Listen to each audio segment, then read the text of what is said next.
Digital 410 Productions proudly presents the What's the Scuttlebutt podcast with your hosts Don Abernathy and Jeff Copsetta. What's up, everybody, and welcome to another episode of the super loud theme song in the background because I didn't slide the volume down quick enough. Welcome to another episode of the What's the Scuttlebutt podcast, your favorite World War II based podcast, despite the fact that there's more and more World War II based podcasts popping up, but we're your favorite because we've been around the longest.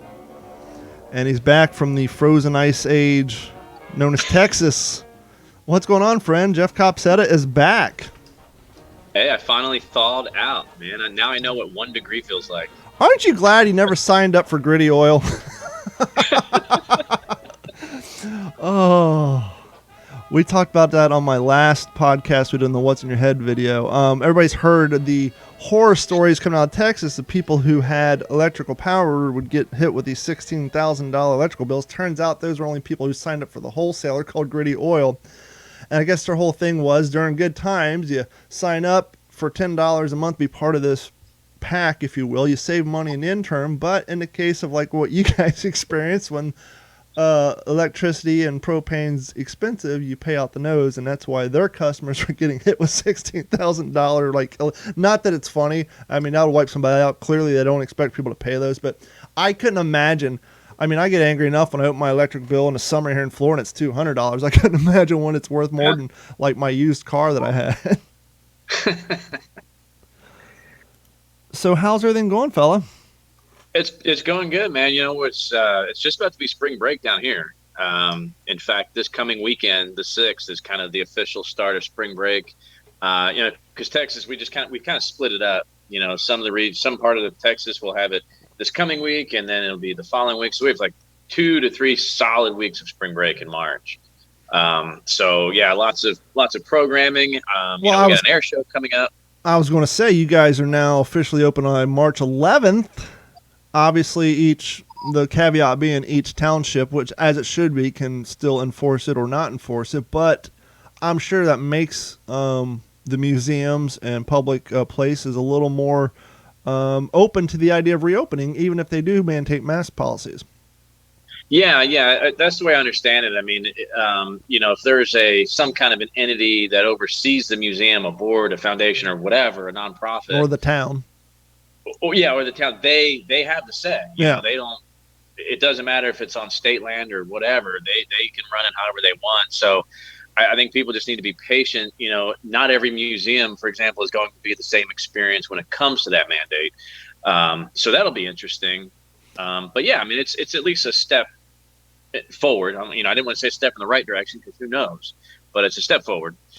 Well, and Lord knows that anybody who needs to open right now are the people who live and die off of foot traffic. It's one thing if you're a restaurant and you can squeeze by curbside service and operate at 25%, which a lot of them couldn't do, but they still had a better opportunity. It's not like museums. Well, I guess they could if they're going out of business. It's not like they can sell items on the internet to compensate for lack of foot traffic because their whole purpose of existence is to keep, maintain, and display historical artifacts. You don't just turn around and sell them on the internet so you can pay your bills. And they rely heavily on contributions, fundraising, and foot traffic. And so it's time. It definitely needs to be happening for places like that. I don't know. I think not sure if you were here on when I last time explained this, but I've talked before, and we featured it in our videos about the Southwest Florida Military Museum and Library here in Cape Coral. They used to be housed in what was an old sweet bay. So imagine if the museum you're sitting at now was actually in the footprint of an old, and which it may very well be. I've never been to that particular location, but anyhow, through the pandemic, their foot traffic died so much that they downsized to the retail space that used to be the Disney store at the mall. So they went from a full-size grocery store, and they used to have Jeeps in there and German motorcycles and all kinds of stuff. I haven't been to that new location, but luckily they're still open. But it's sad to see that they cut their footprint in half by probably 80%. And so I don't know what they did with a lot of the stuff they had on display because there's surely no room for it in the mall. I wouldn't think so. Well, that's why we do what we do, man. Keep this stuff going, keep it alive, keep it relevant, keep it exciting. And hopefully tonight's going to be somewhat exciting because, like we talked about, let's just try to do something different. And before we went live here, we talked about some of the TikTok platforms and stuff. And I've heard about a video that I think is pretty hot about, and I guess a lot of museums are doing it. It's like, what's your most expensive artifact, or what's your favorite artifact? What was your least expensive, or whatever. What's the most unique? What's one that nobody else is going to see? No other museum's going to have in the world. And I thought, wow, that'd be kind of cool for Don and I to do something from our personal collection. And speaking of museums and TikTok, you weren't with us last week, but I don't know if you heard the episode, but had a gentleman on who works at a museum out in California. And he does TikTok videos showing the restorations of the Jeeps, their deuce and a half, and some of their stuff. And their videos are getting like 127,000 views. And so it's a great way. That's basically how they've kept their education up through the entire pandemic, because obviously California is more restrictive than anybody else. And so on that topic, people who have access to these cool items, they're loving it. Before we get into that, because you told me before we went on the air that you were reading a book and you wanted to suggest, and I have one too, but I want you to go first. Nice shirt, by the way. If you sit up, everybody, who's watching this video, he's wearing that's the dinner K-Ration shirt. You can get that at WTSPWorldWar2.com. Click on the merch link, or you can go to Teesprings and just search for Digital 410. Type in the promo code, all one word, all capital letters, I listen, and that'll save you $4. And you guys can help out, spread the word that way. And I also have on my What's the Scuttlebutt Lucky Strike shirt. I can't tell you how many times I've worn this shirt in public and someone says, that looks like a Lucky Strike shirt. And I said, I know, that's what I was going for when I made it. But I was smart. The green circle is just a tad bit smaller. So I'm outside of like infringements. Like if I ever got a cease and desist or got taken to court, they can measure my stripes and find that they're not the same width. And so it's kind of like a song where they add just a little different note in that first chorus. I don't get sued for. So yeah, but no, we have the What's the Scuttlebutt. We have the shirts with that logo on it down there, which Jeff can't see. We got the K-Rations, the lunch, and the supper shirt. I have to get the breakfast shirts out there. But head over to WTSPWorldWar2.com. And while you're there, if you're on a smartphone or a tablet, you got to scroll way to the bottom just because of the way WordPress works. Click on that beautiful orange logo that says Patreon. Sign up for $1 a month. Or if you want one of these t-shirts for free, sign up for the $7.50 month plan. And after month 2, I will contact you and I will mail you a shirt of your choice for free. And so, and by the way, if you guys sign up for any of the plans, whether it's $1 a month or $7.50, I'll contact you every once in a while, offer you free stickers. One of the things we've done on my other podcast for people locally is I've been collecting names and taking them out to a local comedy club where we've been supporting comedy for free. And so you get nice little benefits by signing up for Patreon. You get some free stuff. A while back, we got a bunch of sunglasses from Pug Sunglasses. I went on there and said, hey, who wants some free sunglasses? Mailed them to you for free. So there are benefits. We also have a podcast on there. It's exclusive to the Patreon. It's called the OG5 Podcast, just like my hat. OG5 refers to you guys, if you don't know. Back in the day when we first started our podcast, me and one of my co-hosts at the time were joking around. We had no way to measure our listening audience. And Dave's like, how many listeners do you have? I said, I'm sure we got at least 5. So if you ever hear me reference the OG5, that's kind of our joke about our audience. Those are the original 5. But even if you're number 5,000, if you sign up for Patreon, I just referred to you guys as the OG5. It's just kind of like you're our parrot heads, if you will. But anyhow, now that all the shameless plugs are out of the way, what book are you reading, sir? Okay, well, it's actually not one I'm reading right now because I want to save that for a later episode. But it's one that I just finished, and I know I feel bad. I haven't done the past few episodes with you. That's all right. It's just crazy. Well, I have an advantage. I have an advantage. When I want to do an episode, I just walk across my house and fire up the equipment. You got to drive across town and find a location with decent internet, so it's not quite as easy for you as it is for me. Like this. Okay, we're good. His wife's out there with a divining rod trying to find a good internet connection. He's got the cell phone. The kid's out there with the solar panel on a wagon trying to get him some electricity. It's insane. It's kind of like Alaska, the Last Frontier, but in Texas with the copsetas. But maybe we'll do that on the YouTube channel another date and time. Yeah. All right. So I know there's been some hype, and then it slowed down. But I think there's some hype again now that they've named the two main actors for the Hanks Spielberg new series, Masters of the Air. We're all waiting for that thing to come out. If you've seen Band of Brothers, you've seen the Pacific. I thought that was already in production. They're just not naming the actors? Well, they're just now publicizing okay. Yeah, I just saw it the other day. So apparently it's two kids that I really hate now because they have the coolest role ever that they could have possibly landed. Not only that, but if history tells us anything, if they do half a job as any of the cats from either Band of Brothers or how many shows are you watching on NBC, ABC, movies? That guy's from Band of Brothers, that guy's from Band of Brothers, that guy's from Band of Brothers. And then you turn on, if you've seen the movie Queen, lead singer, he played Snafu in the Pacific. The bass player played E.B. Sledge in the Pacific. And so these are great vehicles for young and up-and-coming actors. And that's the nice thing about those movies is they want the no-name actors because, one, they need young cats to be authentic. But, two, I think personally when you have no-name actors, it's easier to buy into them being that person. Could you imagine watching like Band of Brothers if the guy who played Dick Winters was, I don't know, somebody you knew? Right. It ruins the whole thing. Yeah. I mean, you put, like back in the day, you put John Wayne and Kirk Douglas and all these guys, and it's like, you're killing me. You're killing it. Now, with that being said, you did have the Easter eggs. Like you had Jimmy Fallon driving the Jeep in the Bastogne episode, and then you had Tom Hanks' son playing in 2 episodes, but those are minor parts. The lead roles were always cats that, well, one, most of them were English or Irish because they filmed it overseas, and it was just cheaper instead of flying people over there. But the rest of them, they're just people you may have seen a bit part here and there, but they were never leading actors. Absolutely. Now, I will say I just found this out. Tom Hanks shows up in Band of Brothers. No speaking role, but look it up. Did you know that Babe Heffron has a stand-in role? I heard about it. I never saw him, though. It's on the scene where they liberate France, and they're going through the town, and the women are all kissing them. There's a wide shot where there's 3 old men sitting at a table in the middle of the road. Babe Heffron's the one sitting on the left. It's kind of a profile shot, so he's not looking directly at the camera, but yeah, he's the one sitting at the table in that scene. That's awesome. So the next series coming out. This is the book that's based on. Hopefully, it's not backwards for everybody else. Nope, you're backwards good. For me. Okay, Masters of the Air. So this book, man, I mean, it's a healthy read, Donald Miller, but it was very enjoyable, and it was obvious the 2 main people that they're going to cover in the Bloody 100th, John Egan and Bucky Cleveland, I want to say his names were. They were kind of 2 best friends. They both ended up being shot down and going to POW camps, and those are the 2 roles.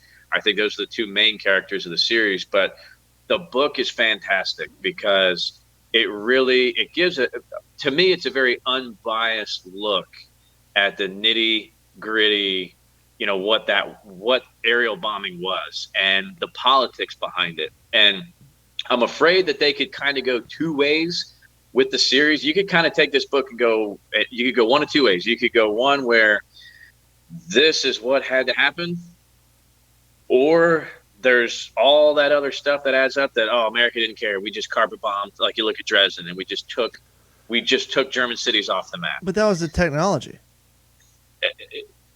Well, some of the tactics started changing, and it does become evident, especially late 44 going into early January, February 1945. It was like, look, first we were hitting sub-pens because that's what Churchill wanted, because subs were destroying the convoys. So we got to hit the sub-pens. And, the Memphis Bell and all those other, the early 91st Bomb Group, nailing Wilhelmshaven and all these other places on the coast that did absolutely no damage. They never really did anything for all those missions. So then it was like, let's hit marshalling yards and the trains. Okay, so they're blowing the marshalling yards apart. And then they're being repaired 2 or 3 days later, max. Like, now what? You're trying to hit ball bearing factories, and they're basically hitting everything but the ball bearing factory. Let me ask you this, because I haven't read it. I'm going to make an educated guess. Was part of the reason for carpet bombing trying to get the civilians, if you will, kind of to turn on the government and say, hey, now they're coming after us. We got, maybe trying to, obviously Hitler didn't care, but you're thinking, okay, we're going after all the logistical places. We're going after all the military installations. Maybe if there were some civilian casualties, they'll start kind of, maybe when the family members of the people in charge are getting their properties wiped out, maybe they'll start to lose their taste for the war. You're exactly right. You're exactly right. And it was kind of twofold. One, because it wasn't the people, you weren't necessarily taking out the military target. You're trying to take out the people who are fixing the target, the people who are repairing the marshaling yards, the people who are repairing those ball bearing factories or whatever the damage was. It's the people repairing it. But the problem with it was it actually kind of backfired. The idea was that, if you start bombing the civilian population, they're going to rise up. Like, hey, Hitler's the one that did this. We need to stop him because we're the ones suffering now. Or but it actually had the other side is, hey, we need to support Hitler because he's trying to stick it to these sons of bitches. Well, it really wasn't even that. It was because we bombed it. When the guys are off in the factories, we're bombing their houses and blowing their women and children away. They didn't want to be home. Yeah. They at least want to had stay at something work. They wanted to get their mind off of it. So there was guys that would bury their families and their house would be in ruins. And the next day they're at work because what else do they have? So that just didn't really. But after a while, you just start wearing them down. You wear out. If they'd have figured out that the oil fields were a whole lot more, crucial, not just to the oil and the fuel, but the byproducts that they were using for it, plastic that we knew about in the 20s. Yeah. What they could do. So read that book. If you like anything about the 8th Air Force, if you want to understand how the bombing campaign from front to back, Masters of the Air. I brought up a book a few episodes back. This one's just a short little read called Meryl's Marauders. And I picked this one up. And I enjoyed this one, but it's as you can see, it's almost a scholastic book for elementary school kids. It's not a big read at all. But as oftentimes happens, and I highly suggest this because this is how I found out about with the old breed with EB Sledge long before the Pacific was even in production or even announced. When PBS did the documentary The War, I went out to Barnes & Nobles and they had the book marked down. And in that book and in the documentary, Sid Phillips, who is still alive, reads a paragraph, and it's actually in the book too. He basically lifted a paragraph from E.B. Sledge's With the Old Breed. And so after reading that, I quickly went on eBay and I got a first pressing of the softback book for $13 because once again, the show hadn't come out yet. And I read that book and I said to Carrie, if they make another Band of Brothers, it needs to be about this guy. 7 months later, they announced that they're going to do the Pacific. So in this book, they make reference to a chapter from this book, which is a little more hefty. And this book is called The Marauders by Charlton Ogburn. Now, Mr. Ogburn actually served with the Marauders, so this is his first-hand account. And this was published in 1954, so it was very, very relevant in his mind.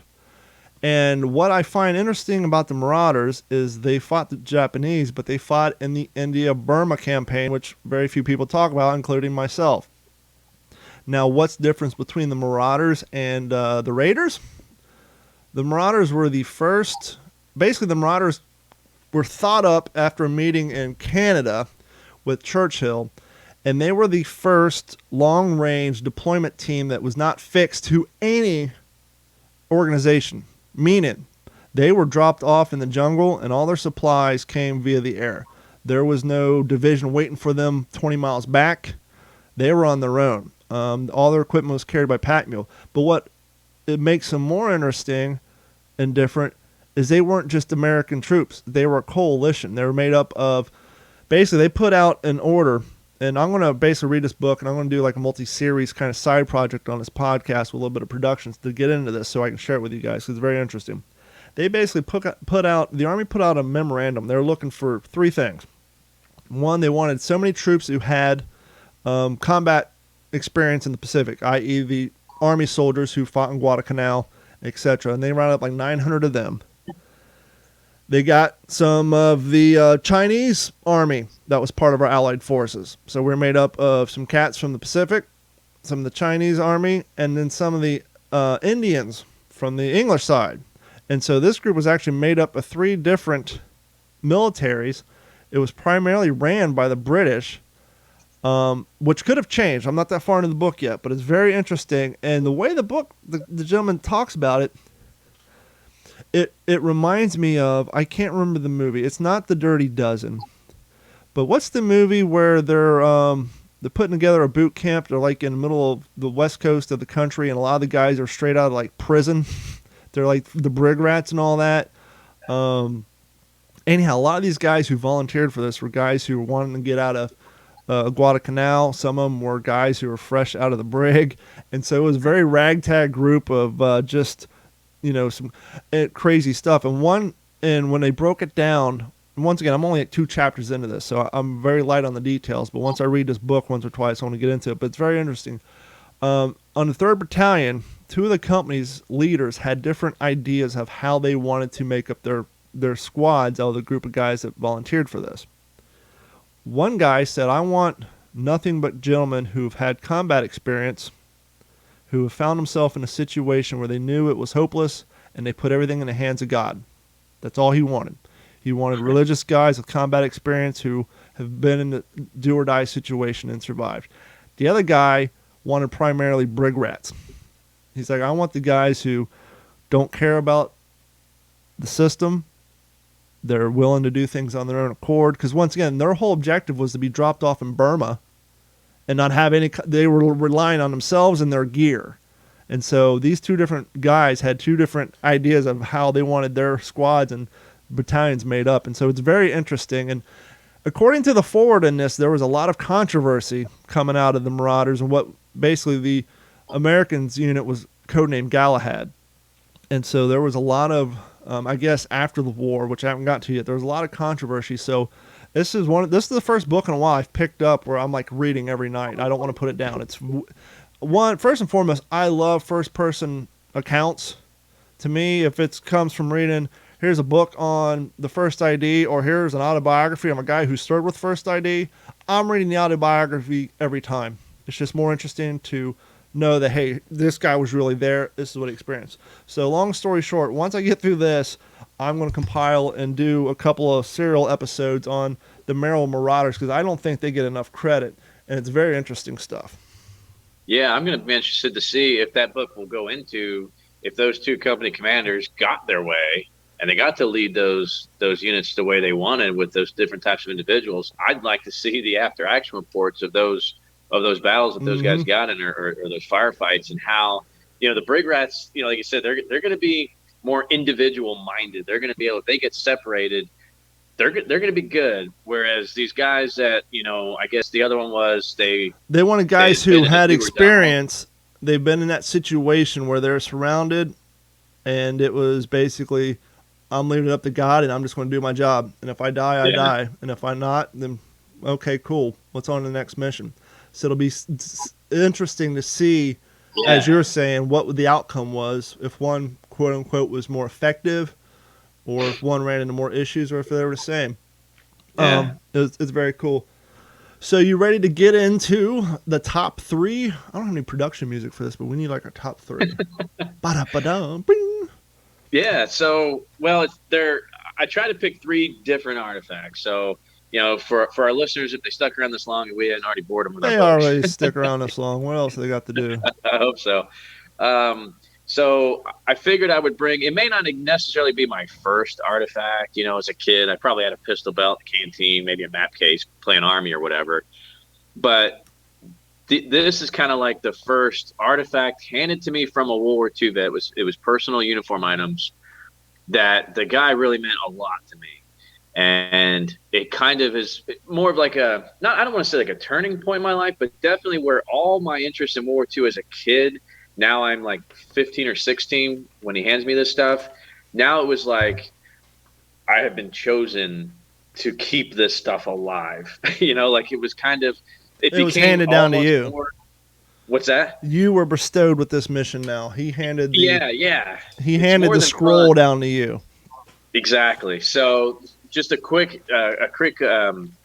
brief on this man. I lived when I was still living up in Jersey as a kid. He was just right around the block, and our road dead ended into the middle school field. So when I'm middle school age, I'm walking to school, and so I'd pass his house, and every morning, every afternoon, he was the guy that his lawn looked a little bit better than everybody else's. It was a little bit greener, and every blade was the same length.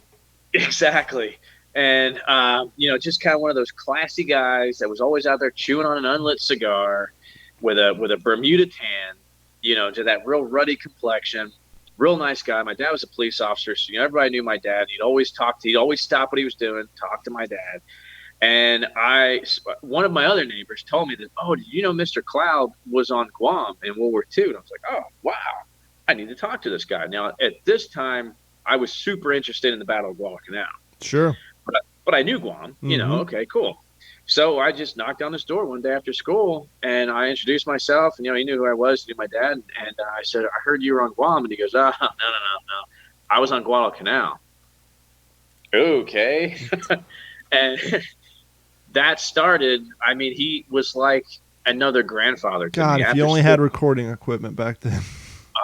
Trust me, dude. I think about it all the time. So, those last 2 years I lived up there before we moved to Texas, I really got close to them. And they had a little barbecue for us at their house. And when we were leaving, he told me, he said, look, he said, Jeff, he said, if you asked my wife or kids what I did in World War II, they would tell you I was a Marine. You know where my best friend was killed. So he handed me this. Nice. Yeah, it's really nice. Is that wool or HBT? For those you listening to the audio format, Jeff is showing us his OD green piss cutter. Now, is that wool or olive, or is it HBT? It's the wool. So he's showing an original wool with the silk lining, the leather sweatband, and the original EGA. And then, what size is that? Is that a 7.5? 6 7/8. They're always so small. I wear a 7.5. Then he handed me this. Ooh, now now Jeff has the original campaign-made first Raider. Is that a Raiders division or is no? Yes, that's the Raiders. Yeah, first Raider Battalion. Yeah. Yep. It's interesting. Does that have the eyes on it? Or are they like pinholes on the skull? Yeah. Yeah, they're super tiny. Yep, there they are. Oh wow, it's even got the mouth too. That's super cool. Oh yeah. Yeah, and you can see on the back of the stitching too. Yeah, I strongly suggest, and I'll take screenshots and put on our websites for those of you who are downloading this, but this episode is available on YouTube, so head over to youtube.com, look for Digital 410, and you'll find it. This is definitely an episode you guys are going to want the visuals for. Now, this is not an artifact. Now, are these all three of yours, or are these all considered one? This is all considered one. Okay, I just want to make sure, because I don't want to blow our load here in the first 28 minutes. Okay. So this is all one. So you have the piss cutter and you have his ring. Now is that? Yeah. So the ring, it's not an artifact. He wore this. He got this after the war. I was going to say because the war issued one or the boot camp issued one was black and gold, wasn't it? It had like a little black EGA. All the black is worn off. Yeah. All the black is worn off. But this side has the flag raising on Iwo Jima since 1945, and then it's really hard to see. But this is an image of the old Tun Tavern from 1775. So he wore this when he went back over in Korea as a reserve. He was enlisted in World War II, then he retired as a captain, Marine Corps Reserves. And the sad ending to this story is I told him, I said, I hope I get to, I want to be a war hero like you. And he said, Jeff, number one, I'm not a war hero. And he said, look, you're never going to meet a war hero. What are you talking about? I meet World War II vets all the time. And he said, Jeff, war heroes don't come home. I didn't know what that meant. I was 15, 16. I had no idea what it meant. I tell you what, though, I can't tell you how many times I've used that same line talking to little kids about Iraq. It really rung true. And about 4 months before I deployed to Baghdad, he passed away 20 December 2003. And his wife told me that he got my Christmas card that I mailed him because I heard he wasn't doing good. But then 4 months later, I went overseas, and ever since then, I've always thought Bob never knew that I now understand what he told me, now he knows 20-some years ago. Yeah. And so that's and for those my first artifact. For those of you listening, that ring is very reminiscent of a modern-day class ring. It has the Marine Corps EGA on the top with a red ruby, and then as Jeff said, on the left side, it has the Iwo Jima flag raising, and then on the right side is the tavern. Yeah, Tun Tavern, 1775, birth of the Marine Corps. Very cool, very cool. Now, I'm going to actually surprise you with what one I got. Actually, I'm going to cheat a little bit. I have like 4 here, but I'm going to try to keep the 3, keep the rules. But the first one is going to be very boring, really. And it's a canteen that I came across, in a antique store. Now, before I show those on YouTube, the canteen, we're all familiar with your normal canteen with your Bakelite top that kind of has the, just the basic indent in the top. You have your threads on the side. And then this used to be, now this one hypothetically was more valuable canteen. It's the black porcelain, and you would think, well, this would be his more favorite canteen. But we've also seen the early tops too, right? The aluminum top, just rounded, nothing special. Well, what caught my eye about this canteen is I was walking through an antique store, and it has the Bakelite lid, but the top is completely flat. There's no indent in it. And I had seen 100 canteens at all the events I'd been to, and I had never seen a flat top Bakelite canteen like that. I'm like, that's weird as hell. And I pull it out, and I go to look at the bottom for a date stamp, and there isn't one. I'm like, okay, is this thing reproduction? Because most of the time, your canteen date stamps are on the bottom. This one's on the back. It's a U.S. ACU company, 1942. So it's not super early, but it's still early in the war. And once again, it's got this Bakelite top that's completely flat and smooth. There's no indentation on the top. And so I'm curious about who made this canteen. Now, a little backstory on me is I was born in Kentucky, and I grew up in Columbus, Ohio. And my aunt and uncle lived and taught school in a small town called Chillicothe, Ohio. Sadly, now it's known for their meth population more than anything else. But back then, it was just a small town known for their mead company, the whole mead paper. The whole town just smelled like paper. So I came home and I did a quick research on this TASU company. And here's what I found out. The Aluminum Cooking and Utensil Company. That's what ACU stands for. The Aluminum Cooking and Utensil Company was founded on October 24th, 1901 by Charles M. Hall and Alfred E. Hunt as a marketing subsidiary of the Pittsburgh Reduction Company in New Kingston, Pennsylvania. Its industry is aluminum cooking utensils and is headquartered in New Kensington, Pennsylvania. Now this makes sense, right? You got a company that's into aluminum cookware for restaurants and all that. So perfect. Who better to make canteens? It was sold to the newly formed Westray Corporation in 1982. And this particular company in 1982, I found out, was located from 1966 to 1987 in Chillicothe, Ohio. And I'm like, well, that's kind of interesting. And it ran under the name of, like I said, it ran under the name, where did I see that? So anyhow, I contacted my aunt and I asked her about this company. And she said, I wasn't familiar with it, but there's some people at my church who work for them. And so now I'm even more interested. And so I get online, I start doing some research about this particular company. And before it was in Chillicothe, Ohio, it was located in Canton, Ohio, which is pretty cool. And I actually found on eBay this postcard. And obviously with my ring light, it's going to be hard to see. But this is a postcard showing the manufacturing facility in Canton, Ohio that is no longer there.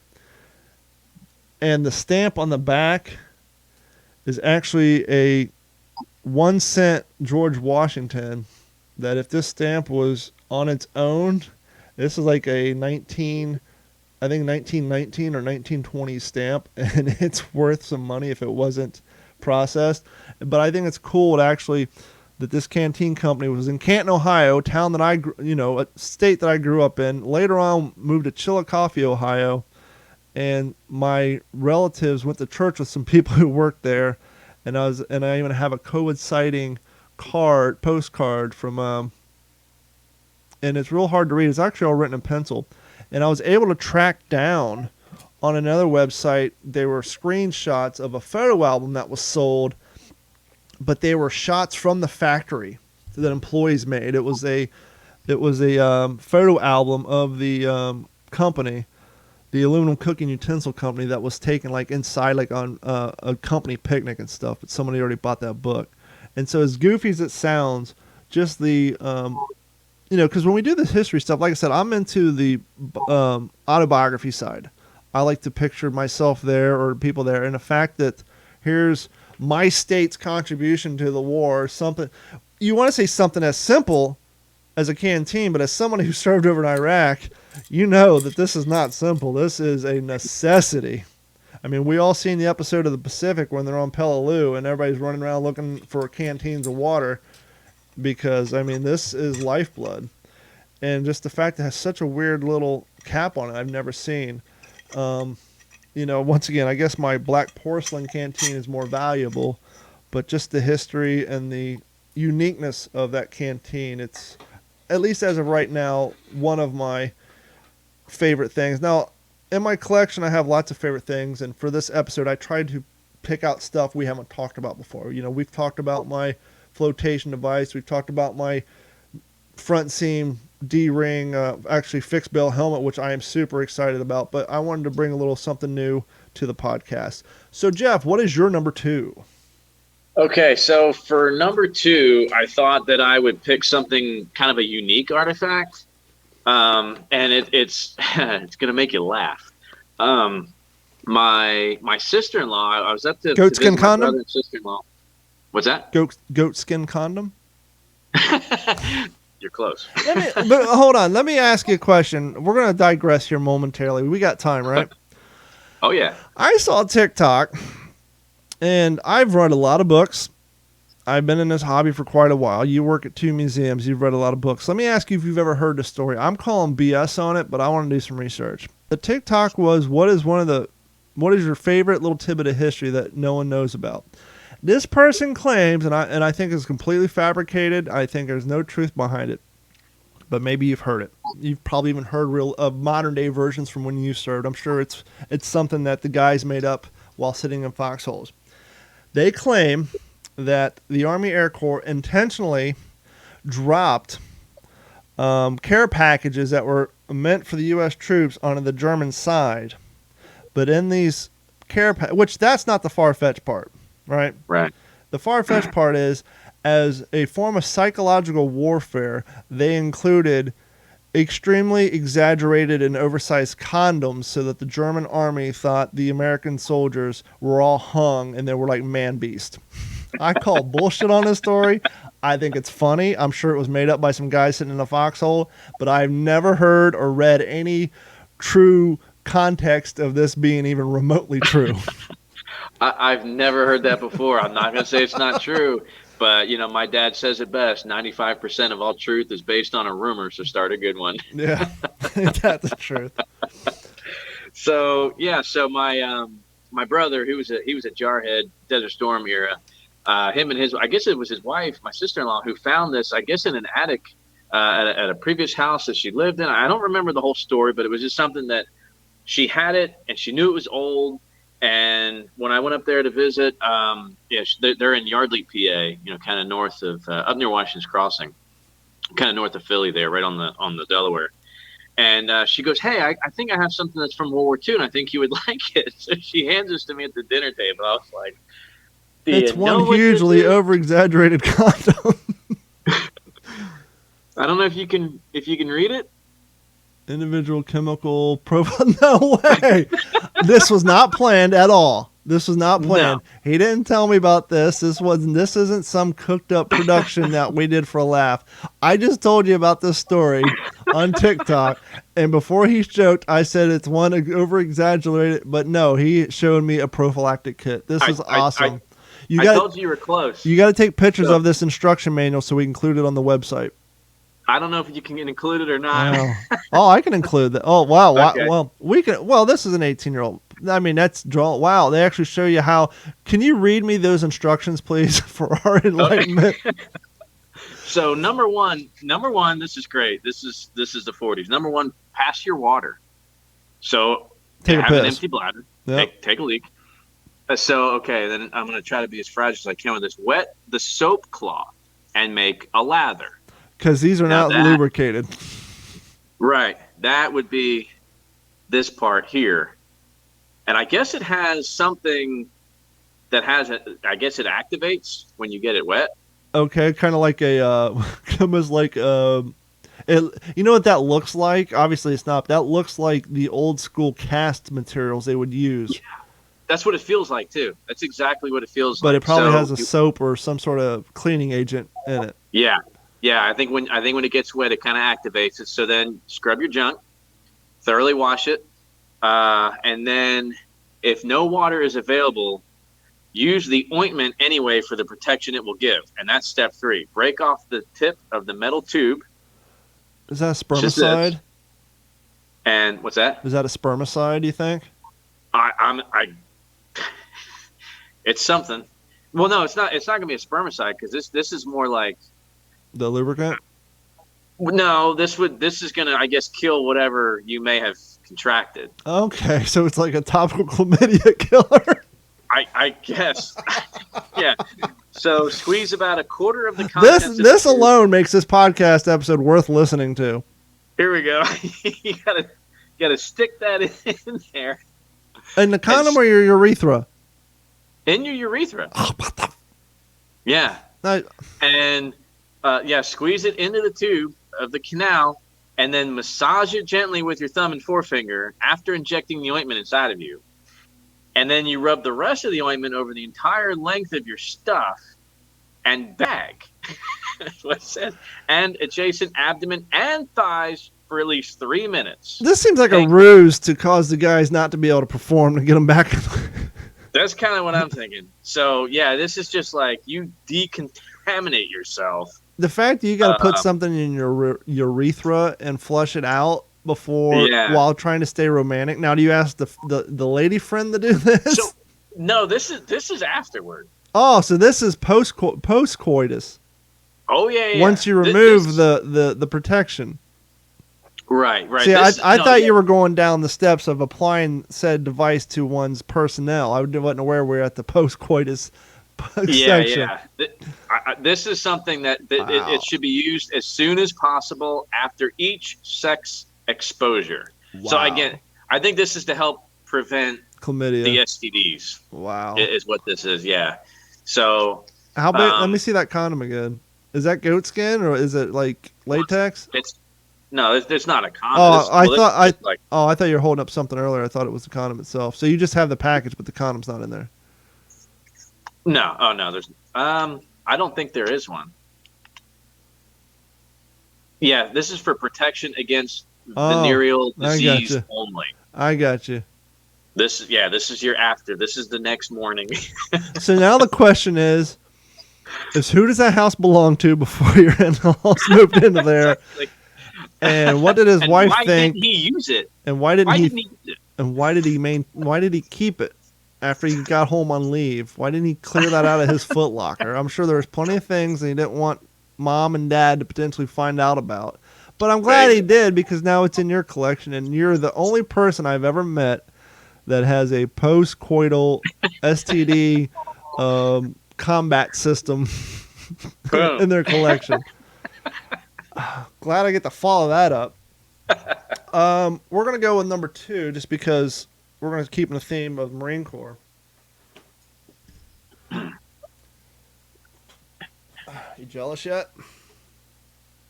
Not really, but it's nice. You got one? No, I don't. I just don't have a desire. I don't know. For those of you playing at home who can't see what I'm talking about, this is the original Hollyliner Tropical Sun Helmet. People like to refer to them as pith helmets. I got this one. You know what I like the most about this? Not that I get to wear it, but this gets to show me what the rare Hollyliner was made of. Same material. So this is the same material that the Hollyliners broke down. And it's literally cardboard with cloth glued to the top of it.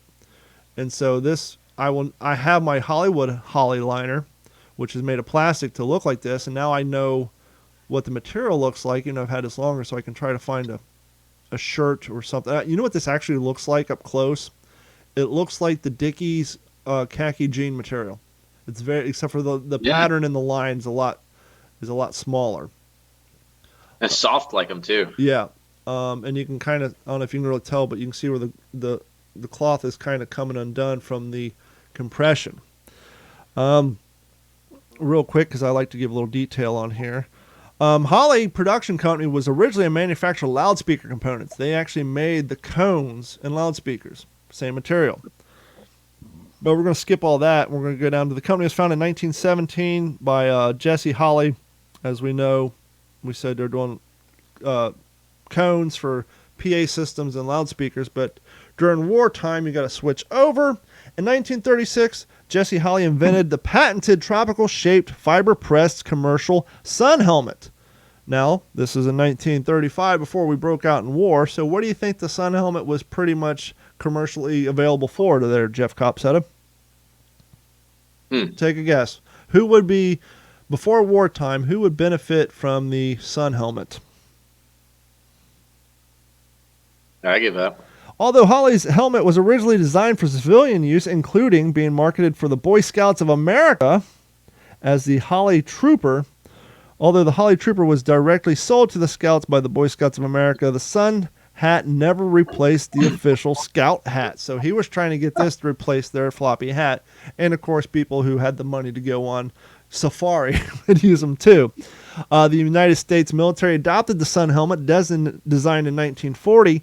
Holley Products and the International Hat Company won military contracts to manufacture hundreds and thousands of the pressed fiber sun helmets. And then, as we know, the original design for the M1 helmet was adopted by the United States for military use on June 9, 1941.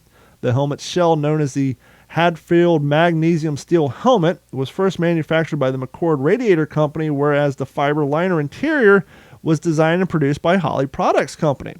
Now, as we said, this is basically a cardboard hat, and even though it was a sun helmet, what they found out, especially in the Philippines and Guadalcanal and Macon Atoll, is when you're doing amphibious landings with a cardboard helmet liner, they don't tend to last very long in the tropical heat. And I'm sure you've done this as a kid. I don't know if you've done this since you've been a living historian, but how many of us at home, raise your hands, have ever put on an M1 helmet without the liner in it? And the thing rattles around like a bucket. They don't work. Sadly enough, when I was up at the event in Georgia, which we never got to talk about, the Lakeland, Georgia event was fantastic. There's a video on my YouTube. I break out my brand new GoPro. It's in 4K. Go check it out. But there was a young cat who just got in a hobby, and he had on an M1 helmet with no liner, and he had like a Jeep hat underneath it just to make it work. And it's times like that I wish I would bring one of my second helmets, but I was like, no, that doesn't work. But you know, it's funny, growing up in Ohio on Rickenbacker Air Force Base, my brother was in Civil Air Patrol, and they would go to the PX, which interestingly enough is where I bought my first ever self-purchased cassette tape, which was Iron Maiden's Only the Good Die Young. But him and his friends would buy old military gear there. And the first M1 helmet I ever seen, I couldn't tell you now if it was a front seam or a rear seam, but he bought it there, and he didn't have the liner for it. So as kids, we'd always put this helmet on. This thing don't fit for crap. It turns out because we didn't have a liner. But anyhow, so I decided, you know, when I first got this, I was actually going to take this to the first event in Fort Morgan, Alabama, which was the 75th anniversary of Tarawa. But I didn't want to risk it getting destroyed going down there and wearing it, because I thought it'd be cool to wear around the bivouac, but I was just like, you know what, it's not worth it with the sweat and all that. The thing survived this long, and I looked at a couple of these on eBay, and this was the only one that didn't have cracks in it. A lot of times you see them, just like the Holley liners themselves, they have cracks in them and they're deformed, and so I opted to keep that one. That one did not come with the EGA. I actually had to buy it. Here's the other interesting thing. This one actually has, the chin strap is leather. A lot of them, it's khaki. And so a lot of times you don't see them with the leather chin strap on it. But it actually does have the Holley Tropical Company stamp on the inside, so that's pretty cool. And you can see kind of how basic and rudimentary the headband is in there. It's in great shape, though. Yeah, there's a couple, like, I don't know, here in the back, you can kind of, there's some spider webbing going on. But it basically just sits in here on my bookshelf, and it's good to go. Yeah. Okay, it's time for your number 3. Okay, this one. So I kind of cheated. It's not an artifact, but it's about who it is. So this is when I got to meet Colonel Robert Morgan. I know there's going to be some glare here. Yep. But I got 2 8x10s for him to sign. This one, you know, just his staff picture, and then one was with the whole crew of the Bell when they came home on their publicity tour. And this one he signed to Jeff. Best of luck to you, Robert Morgan. So yeah, again, it's not an artifact, but this is something that has hung on the wall ever since I got it. And it's personalized. And it's personalized. And just everybody's probably heard the Memphis Bell, but just to remind people, down here, he never married Margaret Polk, which is the girl that he named the Memphis Bell out of. That was his girlfriend. I think they were actually engaged. He didn't meet her in Memphis on business like the movie says. He actually met her in Walla Walla, Washington, when he was in training before they flew the Bell across the Atlantic. But when he came home on the publicity tour, things started getting crazy. And, Robert Morgan he grew up very well to do. His family grew up with the Vanderbilts in North Carolina, right? So, Clark Gable was hanging out with Bob Morgan in London and different places, and they got into a lot of trouble. Robert Morgan loved to drink, loved women, and of course on this publicity tour, he's from city to city being wined, women, and songed, and Margaret Polk, I think she got wind of what was going on, she broke it off, and I don't know if he was already with Dorothy at the time, but he named his B-29 Dauntless Dottie after the woman that he actually eventually did marry, one of his multiple wives. But he led the first B-29 bombing raid on Tokyo on 24 November of 1944, and I believe he flew at least 25 missions in the B-29. So just I'm glad that's down there, because it's more than the Memphis Bell, it's more than the B-17, it's more than all the superlatives. And we talked about this in another episode. People want to go back. We had a big Memphis Bell episode. But he was just really an incredible man. And I just definitely one of my childhood heroes. So this is one of the pride, I'm just proud of this, that, hangs with the rest of my artifacts in my office. On the, sitting across the room from me, I don't have any, it's cool because it's post-war and it is original. I got off eBay, and according to the story, the lady's father served in Japan after the war. He was doing the police duty, and he brought back a silk Japanese flag. So I have that, but that's not one of the things I'm going to include today. Things in great shape.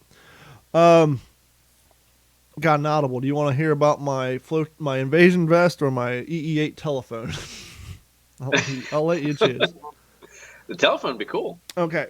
Because I think we've talked about the invasion vest, and if not, go to WTSPWorldWar2.com, and I think if you click on the history through photos, it's included in there. Now, I have 3 of these, but this one is in the best shape, and they do work.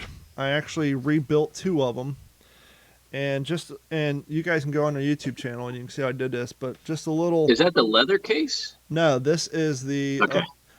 This is the best... It's super stiff, and the next video I'm going to do, I'm actually going to take this out. I have 2 of these, and I'm going to soak these in Febreze. Not Febreze. Yeah, Febreze, the fabric softener. Because on both of mine, the flaps are so taut that they will not snap close, and the protection cover. So I'm going to take the phones out and soak these in fabric softener. Yes, they're going to smell a little velvety, but I'm hoping to... this one was in great shape. The first 2 I got... They were stored in like somebody's outdoor barn. They literally had mud dauber nest in them and were super dry and brittle. But one of the first things I did, I was talking to Jeremy, who's been on the podcast. They run a Signal Corps up out of Georgia. He's actually the organizer of the Lakeland event. And I said, hey, where can I get replacement phone cords? Because the cords are very dry and brittle. He's like, well, are you looking for function or museum quality authenticity? I said, I'm just looking for function. He's like, you're a computer guy, right? I'm like, yeah. He's like, one of our guys just uses the universal power cables off computers. They fit perfectly. Yeah. And so that's what I did, and which I later discovered that it's interesting that not all have the same color wires. But I was able to pull the wire tensioner off of the old ones and use a punch to open them back up and put it back on. And so you can see where I replaced the wire. I took the full unit out and cleaned them up. Like I said, they do work. The generators work. Now, for those of you not familiar with the EE-8 phone, when you see them in the movies and they're quickly winding this generator, I got to make a call. You think that that's charging the battery? No, that's just making the phone on the other end ring. And if you want to test your EE8 generator and you're not quite sure if the generator works, if you're not a puss, take your hand, put it over all three, and turn that knob, and it'll give you a little shock, and that's how you know it works. But this particular one, the case itself is in great shape. It says Signal Corps U.S. Army, telephone EE8, and actually has the serial number on the bottom. I can't find a production date on it. I think if I pull it out, there'll be one. Bakelite phones, really cool. I think the mouthpiece on them, I took this one out. One of them I had been rebuilt. It had like a 1945 mouthpiece in it, but the earpiece was from 1942. This one actually has a December 1943 mouthpiece in it. So this one's relatively early. And it's really quite simple and basic inside. You basically have three wires. You have and that's for the microphone side. And these things are actually, it's a testament really to how durable they are. Because the only real repairs I had to do was replace the wire on the handset, and then just open up the system and put some lubricant in the generator knob, and then basically take some light sandpaper and scrape the battery terminals, and they run off of D batteries. Right. And what I do for the events, I just take regular D batteries and wrap them in electrical tape so they don't say Duracell on them. And the earpiece on this one is dated. It just says WE Company D14195. This, I don't see a date on it, but it's pretty early as well. Just because we're a historical show. The M19. Nope, that's for the flotation device. So we pulled an audible. The EE8 military field phone. The EE8 military field phone was used by the Signal Corps from before the war through Vietnam War. It was housed early on, as Jeff implied, in a leather and then canvas, and then last production had nylon case straps after changeovers of the material in 1967. Now, basically, these straps serve two purposes. One, they were a shoulder strap, but more importantly, which is why you see them all torn up, you would find a tree, right? Or even a pole, and you would take the strap, so you would find a pretty heavy-duty tree, and you would wrap the strap around it and secure it, so this thing would be fixed. You know, obviously you'd have one in your CP tent and then possibly a foxhole, but otherwise you would find a tree somewhere centrally located near wherever, and you would strap these things to trees, and that's why the straps would get so torn up from the bark. The U.S. Army Field Telephone EE8 and the EE8A and the EE8B is a portable field telephone designed for use on either local or common battery telephone systems. So basically what that means is these terminals, you have three wires. And two of them are simply for communication, and then if you're running two of them daisy chain using the D-cell batteries. There's a third terminal which you can connect to a switchboard that has a bigger battery system. So then you don't have to worry about the batteries in here dying so quickly. Battery telephone system. The talking signal range varies with the type of wire used and the condition of the wire, whether it's wet, dried, or frayed, and whether the wire is grounded or in the air. As local battery telephone talking range of up to 11 to 17 miles, which is pretty damn good considering 11 miles off of 2D batteries between the two systems. Is typical, suitable for coarse area usage. The phone are contained in a case approximately 9 by 5 inches by 7.5 inches by 3.5 inches thick. And they weigh about 9.7 pounds. Of course, everything back then was heavy, so what's another 10 pounds on the back of the poor Signal Corps guy, right? That includes the battery. The EE8A and the B are a little larger than the EE8. The main difference between the EE8 and other models is the selection of the case lid has been cut out and replaced with a flexible material to enable the handset to be hung on the case in the position of the hold-down receiver. Now, what that means is you have a hold-down receiver right here, and so you can basically put the phone that hangs on it. This actually also acts as a Morse code. So if your handset breaks, you can still communicate using Morse code. On the phone itself, it kind of acts like a walkie-talkie. So when you hold it up to your ear, when you want to talk, there's a two-way lever on here. You got to press it with your thumb in order to talk. The reason I love these so much, even though I don't do a Signal Corps impression, is you take this to a living history event and you go down to Lowe's and get yourself some black outdoor speaker wire meant for like putting ambiance speakers in your bushes, kind of like a Disneyland. And it looks very similar. And you put this in your tent. You drag that wire all the way down to someone else's forest tent, someone who likes to participate. And when kids come up, when they think phone, they think cell phones. The fact that this is a phone, and the fun thing to do is pick it up. Okay, when they pick up, tell them you want to order a pizza, which they always love. And so this is just another great device to get kids involved at living history events. Let's see. After the start of World War II, the EE-8 in the leather case with the leather strap was standard issue. However, experiences once again in the Pacific showed the right away that the leather did not hold up, and the EE-8 leather case was replaced by the olive drab canvas case with the web strap. The EE-8 and the EE-8A utilize an aluminum chassis with the EE-8 chassis being steel. So I'm thinking this is an EE-8B chassis because it's pretty hefty steel from when I took it apart. And like I said, I have 3 of them, but this one was the best one.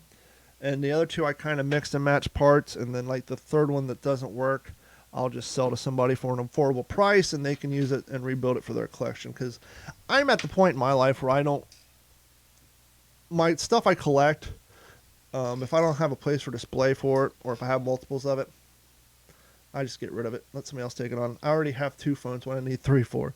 So I'll just get rid of the third one at some point, let somebody else start their collection with it. I'm glad you mentioned that because that kind of segues, before we go, that kind of segues into a guest I'd love to have on here. You mentioned the Jeep Cap earlier and just talking about, giving stuff away and letting somebody else, have a part of your collection.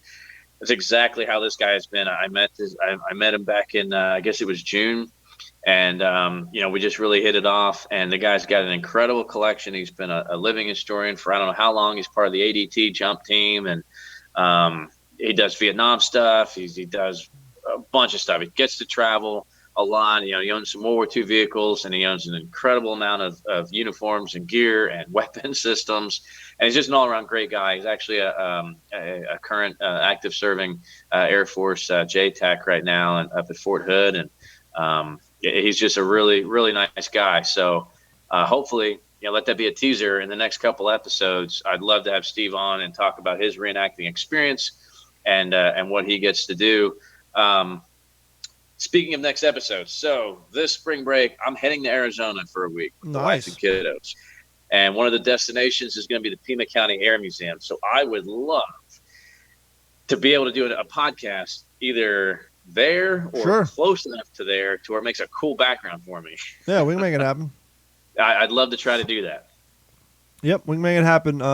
I'm down for the cause whenever, man. As always, just book it. One more thing I'm not going to show because it's in my closet, but being 6'5", it took me 6.5 years to find a Class A uniform jacket that fit me. And so I do have an Eisenhower jacket. My primary Army impression is the first ID.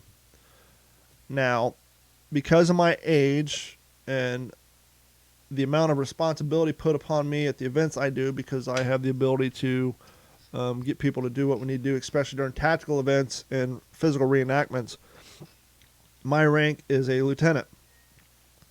I don't want to have a lieutenant rank Class A uniform with just a lieutenant bar and a first ID patch and nothing else because it'll just look fake as hell.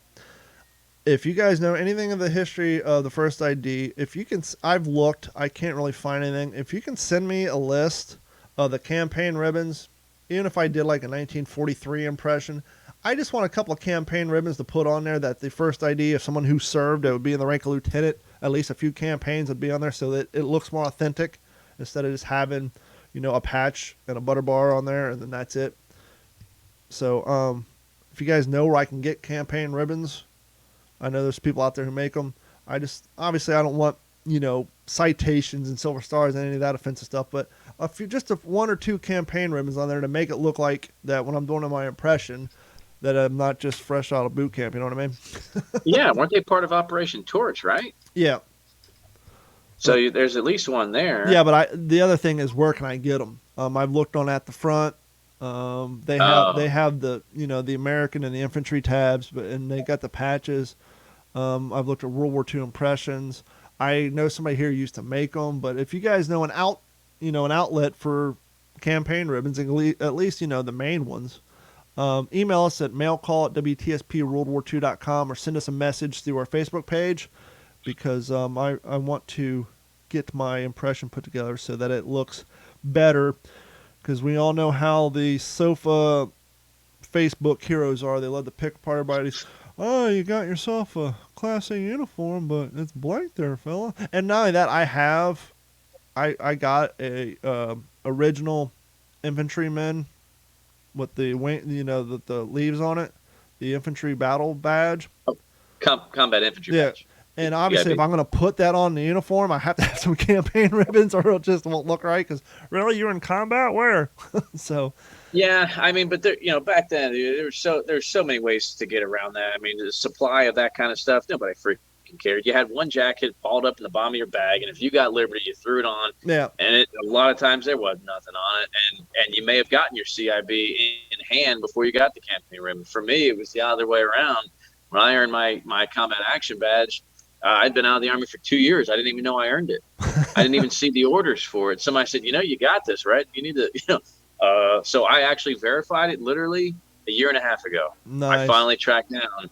I mean, because, whatever, who cares? But I finally got a copy of my orders from 2004 from the combat action badge. So when people would look at me like, oh, wait, you were there for that long at this period of time? Why would you not have this? How could you possibly have not earned a CAB? And I just found out a year and a half ago, actually to confirm it to where I would put it in my shadow box, because I didn't want to do that until I saw it, make it official. So, World War II, who cares? I mean, it happened. It's not about, what by the book or the uniform regulation, the 670-1. It's what you had at the time that how often they get to wear their eye jackets. It wasn't very often anyway. So, well, your microphone's starting to break up. Your connection getting a little weak, but before I let you go, it's interesting you say that. I want to bring this up earlier when I was reading about the Meryl's Marauders, and they were talking about boot camp. 3rd Battalion fancied themselves as being chow hounds and chow pirates. They would steal food as much as they could, and they got to the point that they had an unofficial division badge. They took the can opener out of their 10 and 100 kits, and they put them on their lapel as if they're division badges. And I thought that would be cool if you're putting a Meryl's Marauder impression together. And one of the other things they had for their uniforms is because they were allowed to pretty much wear whatever they wanted, and so they all wore the HBTs with the high-waisted cargo pants, but one of the things they wore was the 5-button pullover sweaters. And I've been trying to find some reproductions online, and of course, Google being Google, now whenever I go on Instagram, there's advertisements for the modern day versions. It's I searched for 5 minutes, and now I can't go on YouTube and Instagram without advertisements for the modern day version. So I thought it'd be kind of cool to put together a Meryl's Marauder impression. But hey, thanks everybody for hanging out for another episode of the What's the Scuttlebutt podcast. Jeff and I will try our damnedest to get some more episodes to you in a more consistent, timely manner. But thank you guys for hanging out. And as always, if you know anybody who is around in the 40s and they have all their cognitive mental facilities with them and can remember some stuff, send me the information and I'll set everything else up. Email us at mailcall@wtspworldwar2.com or hit us up on our Facebook page. But as always, thank you guys so much. And this episode is brought to you by our friends at Act Computers. If you need any IT support, even if you don't live in the state, just head over to act-capecoral.com, and as long as you have internet connection, they can connect to your computer and help you out with all your needs. They can also help you with two-form authentication and antivirus protection. So give them a call, 239-283-1120, or head over to act-capecoral.com. And as we said before, please head over to our website, WTSPWorldWar2.com, sign up for Patreon, and also go like and subscribe us on our YouTube channel and check out some of the videos, especially the one we did up at Lakeland, where I broke out my new GoPro 7, and so it's a nice 4K format. For Jeff Copsetta, I'm Don Abernathy. This is another episode of the What's the Scuttlebutt podcast, and we will talk to you all next week. This has been a Digital 410 production.